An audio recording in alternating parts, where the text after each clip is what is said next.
આકાશવાણી સમાચાર મિત્તલ પટેલ વાંચે છે. સૌપ્રથમ મુખ્ય સમાચાર. ગુજરાત સહિત 10 રાજ્યો અને એક કેન્દ્રશાસિત પ્રદેશની લોકસભાની 93 બેઠકો માટે આજે સરેરાશ 61% મતદાન થયું છે. લોકસભાની આગામી 1 જૂને યોજાનારી 7મા અને આખરી તબક્કાની ચૂંટણી માટે આજે જાહેરનામું બહાર પડ્યું.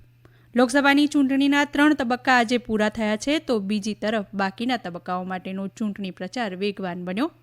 દિલ્હીની અદાલતે મની લોન્ડરિંગ કેસમાં દિલ્હીના મુખ્યમંત્રી અરવિંદ કેજરીવાલની ન્યાયિક અટકાયતની મુદત 20મી મે સુધી વધારી છે. કાશ્મીરના કુલગામમાં ત્રાસવાદીઓ અને સલામતી દળો વચ્ચેની અથડામણમાં 2 ત્રાસવાદીઓ માર્યા ગયા છે. અને ઉત્તરાખંડ સરકારે રાજ્યના વન વિસ્તારમાં લાગેલી આગને નિયંત્રણમાં સંબંધિત દરેક જિલ્લાને 5 કરોડ રૂપિયાનું ભંડોળ આપવાની જાહેરાત કરી. સમાચાર વિગતવાર. ગુજરાત સહિત 10 રાજ્યો અને એક કેન્દ્રશાસિત પ્રદેશની લોકસભાની 93 બેઠકો માટે આજે સરેરાશ 61% મતદાન થયું છે. આજે ત્રીજા તબક્કાના મતદાન સાથે લોકસભાની કુલ 543 બેઠકો પૈકી 284 બેઠકો માટે મતદાનની કામગીરી પૂરી થઈ છે. હવે બાકીના 4 તબક્કામાં 259 બેઠકો માટે મતદાન થશે. આજે ત્રીજા તબક્કામાં સાંજના 5 વાગ્યા સુધી સૌથી વધુ 75% મતદાન આસામમાં, જ્યારે સૌથી ઓછું આશરે 54% મતદાન મહારાષ્ટ્રમાં નોંધાયું છે. આ ઉપરાંત પશ્ચિમ બંગાળમાં 74%થી વધુ, ગોવામાં 74%, છત્તીસગઢમાં 67%, કર્ણાટકમાં 66%, દાદરા અને નગર હવેલી અને દીવ દમણમાં 65%થી વધુ તેમજ મધ્યપ્રદેશમાં 62%થી વધુ, બિહાર અને ગુજરાતમાં 56%, જ્યારે ઉત્તર પ્રદેશમાં 57%થી વધુ મતદાન થયું હોવાના અહેવાલ છે. આજે યોજાયેલી ચૂંટણીમાં ગુજરાતની 25, મહારાષ્ટ્રની 11, કર્ણાટકની 14, ઉત્તર પ્રદેશની 10, મધ્યપ્રદેશની 9, છત્તીસગઢની 7, બિહારની 5, આસામ અને બંગાળ દરેકની 4-4, ગોવાની 2, જ્યારે કેન્દ્રશાસિત પ્રદેશ દાદરા અને નગર હવેલી અને દીવ દમણની 2 બેઠકોનો સમાવેશ થાય છે. ઉલ્લેખનીય છે કે ગુજરાતની સુરત લોકસભા બેઠક પર ભાજપના મુકેશ દલાલ બિનહરીફ ચૂંટાયેલા જાહેર થયા છે.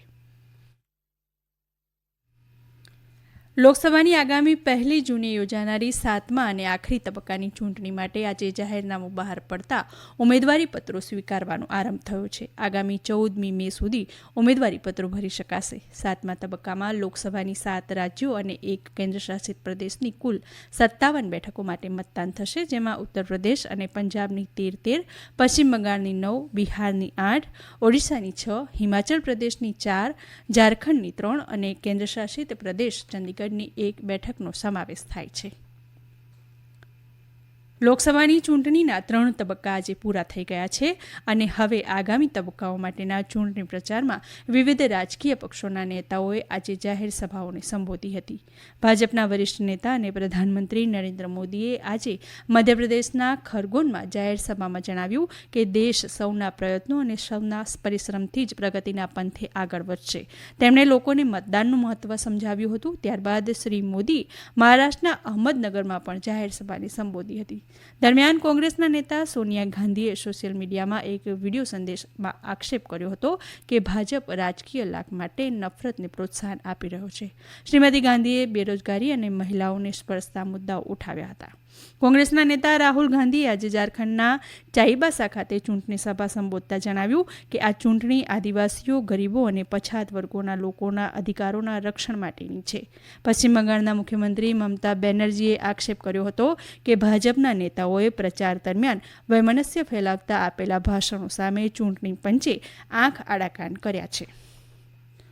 કોંગ્રેસે જેડીએસ પક્ષના નેતા પ્રજ્વલ રેવન્નાને સંડોવતા કથિત જાતીય સતામણીના કેસ અંગે ભાજપે અપનાવેલી મૌનની નીતિની ટીકા કરી છે. કોંગ્રેસના નેતા પવન ખેડાએ આજે દિલ્હીમાં પત્રકાર પરિષદને સંબોધતા આશ્ચર્ય વ્યક્ત કર્યું હતું કે ભાજપના અગ્રણી નરેન્દ્ર મોદી આ મુદ્દે શા માટે ચૂપકીદી સેવી છે. તેમણે જેડીએસના નેતા પ્રજ્વલ રેવન્ના માટે ચૂંટણી પ્રચાર કરવા બદલ શ્રી મોદીએ માફી માંગવી જોઈએ તેવી માંગણી કરી હતી. તેમણે ભાજપના કેટલાક અગ્રણીઓની વિપક્ષ માટેની અશોભનીય ભાષાને વખોડી કાઢી હતી. આ સમાચાર આપ આકાશવાણી પરથી સાંભળી રહ્યા છો. દિલ્હીની અદાલતે મની લોન્ડરિંગ કેસને લગતા દારૂનીતિ કૌભાંડ કેસમાં દિલ્હીના મુખ્યમંત્રી અરવિંદ કેજરીવાલની ન્યાયિક અટકાયતની મુદત 20મી મે સુધી વધારી છે. એન્ફોર્સમેન્ટ વિભાગે અરવિંદ કેજરીવાલની ગત 21મી માર્ચે ધરપકડ કર્યા બાદ અદાલતે કેજરીવાલને ન્યાયિક અટકાયતમાં રાખવાનો આદેશ આપ્યો હતો. આ અવધિ આજે પૂરી થઈ છે. કાશ્મીરના કુલગામમાં રેડવાની પાયન ગામમાં ત્રાસવાદીઓ અને સલામતી દળો વચ્ચેની અથડામણમાં 2 ત્રાસવાદીઓ માર્યા ગયા છે. સત્તાવાર સૂત્રોએ જણાવ્યું હતું કે પોલીસ, રાષ્ટ્રીય રાઇફલ્સ અને સીઆરપીએફની સંયુક્ત ટીમે ત્રાસવાદીઓ છુપાયા હોવાની ચોક્કસ બાતમી મળતા સંબંધિત વિસ્તારોને ઘેરીને તપાસ અભિયાન હાથ ધર્યું હતું. ત્રાસવાદીઓએ સલામતી દળો પર હુમલો કરતા સલામતી દળોએ પણ વળતો પ્રહાર કરતા 2 ત્રાસવાદી માર્યા ગયા હતા. દરમિયાન છેલ્લા અહેવાલ પ્રમાણે આ અભિયાન હજી ચાલી રહ્યું છે. ઉત્તરાખંડ સરકારે વિવિધ જિલ્લાઓમાં આવેલા વન વિસ્તારમાં લાગેલી આગને નિયંત્રણમાં લેવા વન વિસ્તારોમાં લાગેલી આગથી અસરગ્રસ્ત દરેક જિલ્લાને દરેકને 5 કરોડ રૂપિયાનું ભંડોળ આપવાની જાહેરાત કરી છે. દરમિયાન જિલ્લા આપત્તિ વ્યવસ્થાપન અધિકારીઓ, જિલ્લા વન અધિકારીઓ અને અગ્નિશમન દળના જવાનો હવાઈ દળના હેલિકોપ્ટરની મદદથી વન વિસ્તારમાં લાગેલી આગને ઓલવવાનો પ્રયાસ કરી રહ્યા છે.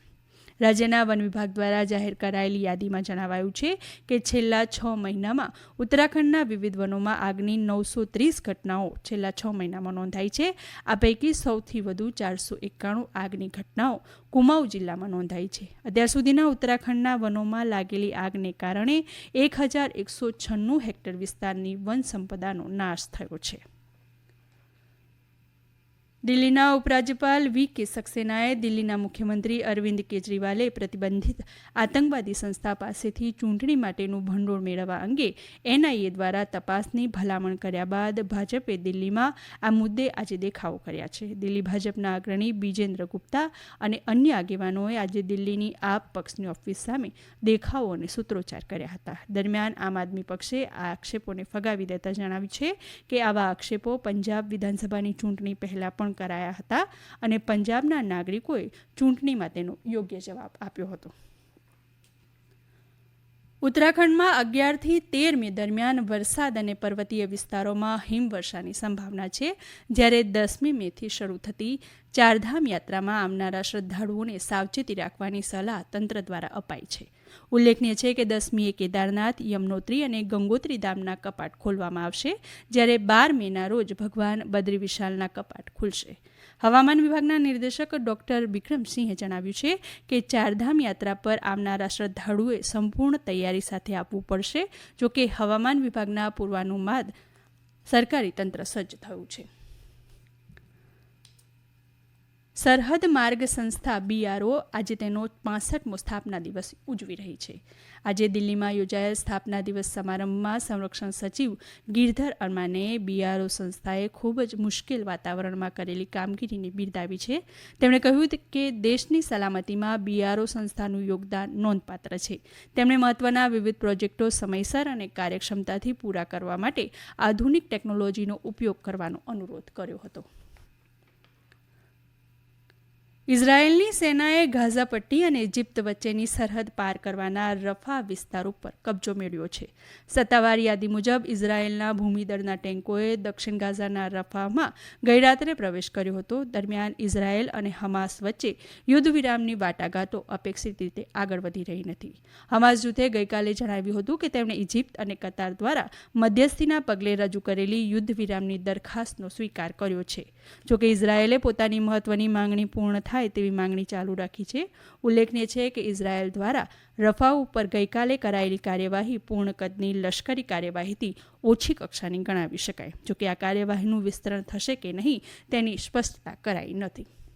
અંતમાં મુખ્ય સમાચાર ફરી એકવાર. ગુજરાત સહિત 10 રાજ્યો અને 1 કેન્દ્રશાસિત પ્રદેશની લોકસભાની 93 બેઠકો માટે આજે સરેરાશ 61% મતદાન થયું. લોકસભાની આગામી 1 જૂને યોજાનારી 7મા અને આખરી તબક્કાની ચૂંટણી માટે આજે જાહેરનામું બહાર પડ્યું છે. દિલ્હીની અદાલતે મની લોન્ડરિંગ કેસમાં દિલ્હીના મુખ્યમંત્રી અરવિંદ કેજરીવાલની ન્યાયિક અટકાયતની મુદત 20મી મે સુધી વધારી છે અને કાશ્મીરના કુલગામમાં ત્રાસવાદીઓ અને સલામતી દળો વચ્ચેની અથડામણમાં 2 ત્રાસવાદીઓ માર્યા ગયા. આકાશવાણી પરથી સમાચાર પૂરા થયા.